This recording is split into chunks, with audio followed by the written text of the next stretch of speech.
Welcome to another episode of Talking Politics here at The Hindu with me, Nistula Hebbar, where we unpack the news making the headlines in domestic politics in the previous week. When we concluded the episode on West Bengal Chief Minister Mamata Banerjee's first visit to Delhi after her third successive win in the assembly elections in West Bengal, we said that her attempts to forge an opposition alliance, though fraught with difficulties, would not be the last one in that series. There will be attempts going up to the 2024 general elections where permutations and combinations of political support bases will be experimented with in order to take down the biggest challenge currently for all opposition parties, and that is the Bharatiya Janata Party. In this episode, we will look at just what went down when Congress's interim president Sonia Gandhi called for an opposition meeting on Friday, August 20th, and what all was discussed between various leaders of political parties, what were the hindrances that they thought that were there in the route to opposition unity before 2024, and what was the way ahead. Let's just first start with the who. Who all were the parties? Which parties were the ones that made it to the meeting? There were in all 19 political parties, including the Congress, the NCP, the DMK, the Shiv Sena, the Jharkhand Mukti Morcha, CPI, CPM, the Rashtriya Janata Dal, the National Conference of Kashmir, the AIUDF from Assam, the Tol Tirumavalam-led VCK, the Loktantrik Janata Dal, JDS, the RLD, Kerala Congress Money, the People's Democratic Party from Jammu and Kashmir, the Indian Union Muslim League, and while the Samajwadi Party was not there at the meeting, they had been invited and they said that they had every intention of attending and they wanted to attend the meeting, but Samajwadi Party leader Akhilesh Yadav was away on tour somewhere in the interior and he could not join the meeting. So these were the parties that were present at that meeting. Who were not there? I mean, even the exclusions are interesting. The BSP, the Bahujan Samaj Party, which is going to come up against the Samajwadi Party and the BJP in the upcoming assembly elections in Uttar Pradesh, they were conspicuous by their absence. The Shiromani Akali Dal, lately having left the NDA and protesting on the three contentious farm laws, were not included in this particular meeting.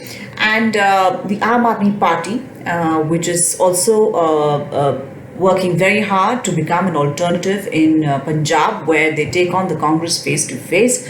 And in Uttarakhand, they are also trying to kind of build up a support base in Uttarakhand and in Gujarat. Even they were not invited for this meet. This gives a very interesting kind of spread on what this opposition unity, according to the Congress, under the Congress leadership, should look like.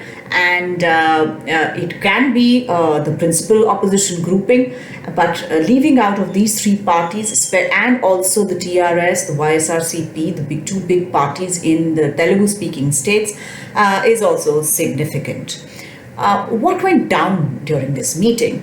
In the episode where we spoke about Mamata Banerjee's visit to Delhi and her attempts to forge an opposition alliance and opposition unity group, we said that the issue of leadership would be most important.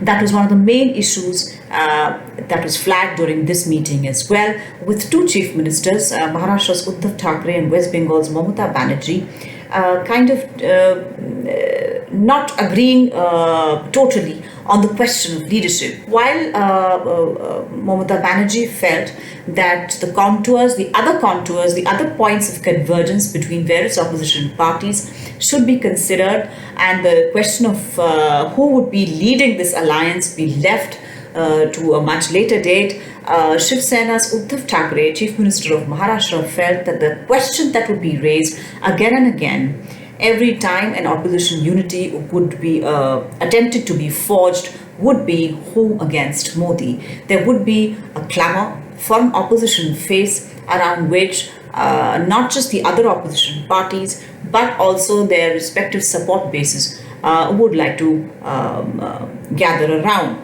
This was one of the major things that were discussed during this meeting. Hemant Soren, Jharkhand Mukti Morcha chief, and Jharkhand Chief Minister Hemant Soren also raised an important issue, which was what are the issues that this opposition grouping should prioritize in terms of its messaging while going to the people. He was of the opinion that the Pegasus snooping scandal, extremely serious in terms of the violation of privacy and the way that it could undermine democracy in India, was important. But it was less important than the bread and butter issues that really mattered to the common man on the street, which was the high fuel prices, high cost of living, high cost of food, and high rates of unemployment. These were issues he felt that the opposition needed to raise again and again with great vigor and with a loud voice in order to gain the support of popular support of the people. And all of this, the main message that Congress's interim president Sonia Gandhi put out in her address during this meeting was that there was a compulsion that opposition parties needed to unite. They had to get over individual issues, individual differences amongst each other and unite. There was absolutely no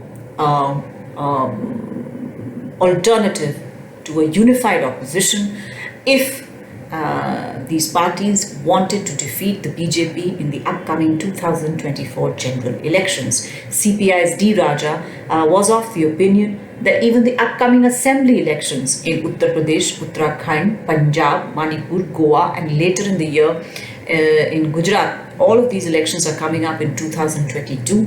They were also important, and that the opposition should get together and strategize for first this set of assembly elections and later the 2024 general elections. So therefore, what are we left with? There seems to be a growing consensus around the view that the opposition needs to coalesce its strengths, but again, the differences of support base, the differences of community base, etc., ideology do come in the middle of all of this. And of course, the big question on who is going to be leading the alliance, who would be the prime ministerial candidate in what has become an increasingly presidential style of electioneering in India. This episode will end at this point, but as I said in the last episode that I tackled opposition unity issues on, this is a story that will continue to be of relevance till 2024, and as and when it pops up, we will be back with another episode of Talking Politics. Thank you again for being with us.